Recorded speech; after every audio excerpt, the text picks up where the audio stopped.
Yeah, hi Nusha. This is Michael from OnlineTOEFLCourse.com, and you're completing one of my integrated speaking practice tests over at my Stealth, the seven-step system to pass a TOEFL IBT. And let's see how you did on this. So right now, you're kind of moving between the 2 and the 3 range, right? So your goal is to get maybe around 26. So there's a few things that you need to do to continue to keep improving your speaking proficiency. So first of all, let's listen to the whole practice test one time, and then I'm going to give you an estimated score, and then I'm going to listen to it one more time and provide more specific. According to the reading passage, the author states that the low pressure areas always have the cloudy weather and precipitation, and also it concerns the steady rain and snowfall fall to the north of the warm front, and the showers and thunderstorm always put the cold front to the warm. Due to the circulation, the north and west of low pressure areas contains the cold air, and south and east and contains the warm air. In addition to that, the speaker also mentioned about there are some parts in the United States which always have the dry, intense, moist air which quickly produce the storms. NWS is a weather channel that alert the people to prevent the dangerous. It will alert the within 48 before the storm is expected. And also there is a dangerous conditions will happen during the blizzard. Blizzard is a dangerous condition during the season. The wind speed is 56 kilometers per hour, and the temperature will be minus 7 degrees centigrade. During the season, the people can't even you see that and couldn't even travel, and also buildings will be closed, buildings will be cold, and pipelines will be freeze. Without heat, schools and hospitals they might be closed. According to the reading passage. Okay, got it. So we just listened to it one time without making any comments at all. Okay, let's see here. I have some rubrics here. I kind of took the TOEFL rubrics and re-explained them in a little easier manner. Yeah, you're still in the 2 to 3 range here. I'm going to put you at about 2.3 out of 4, maybe 18 points out of 30. If you did all 4 speaking tasks similar to this, I think you're not exactly where you want to be right now.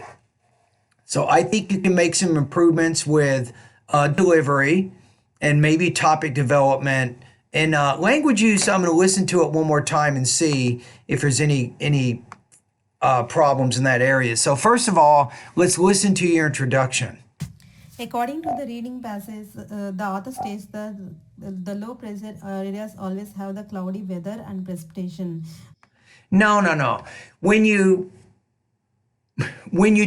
give the introduction, you want to state the main idea. You're getting too specific.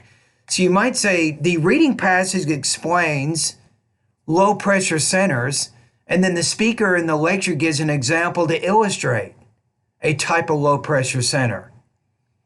Right? So you're getting too specific too quickly. So you want to start off with a kind of broader discussion of the topic and then move on to the details after you've stated those generalizations.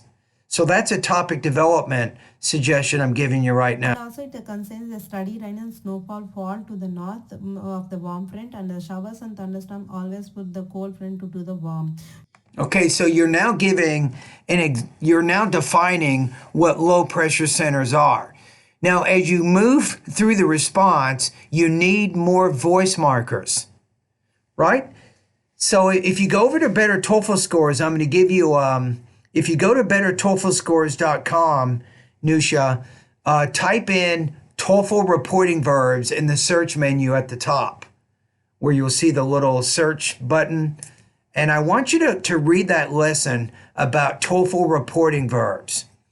In addition, I sent you a integrated speaking strategies lesson, I think last time. I want you to go through that lesson one more time and really pay attention to how I use voice markers throughout the response to help explain the information coming from the reading and the listening pattern. Due to the circulation, the north and west of low pressure areas contains the cold air, and south and east and contains the warm air.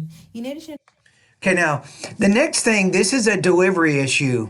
Once you get to the end of your sentence, you need a pause.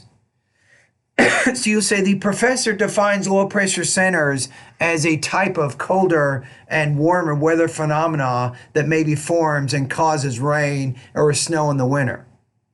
Now, once you get to the end of that sentence, pause and make sure your tone goes down.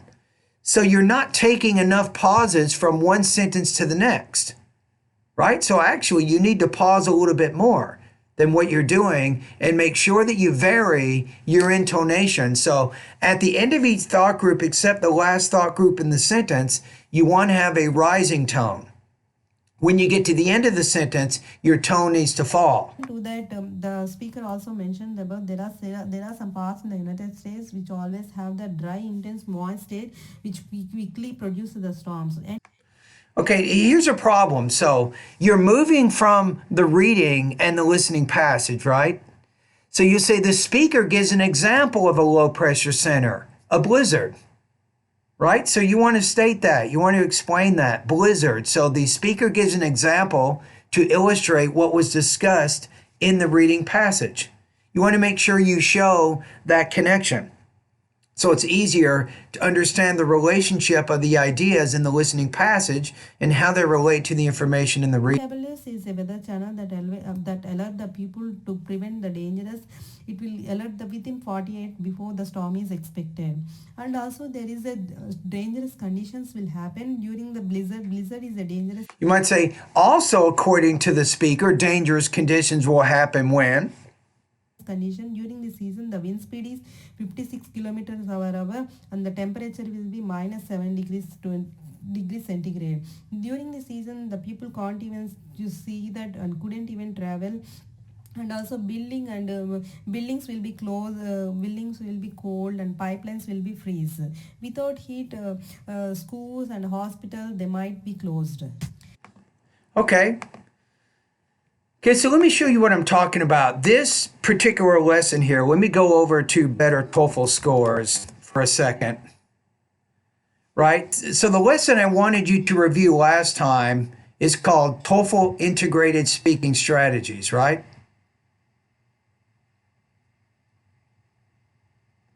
Right here, TOEFL Integrated Speaking Strategies. So you're doing the reading and the listening passage, right? So let's go on to, if you look at the outline, I know this is a monstrous lesson. This is probably one of the most comprehensive lessons about integrated speaking on anywhere on the internet. It's almost 10,000 words, one lesson. So I know it's hard to learn everything I'm trying to teach you here. So let's go over to the task that you did. So task number 3. So you can see here under the template here, I give you kind of a sample structure you can use. But remember that you should create your own templates.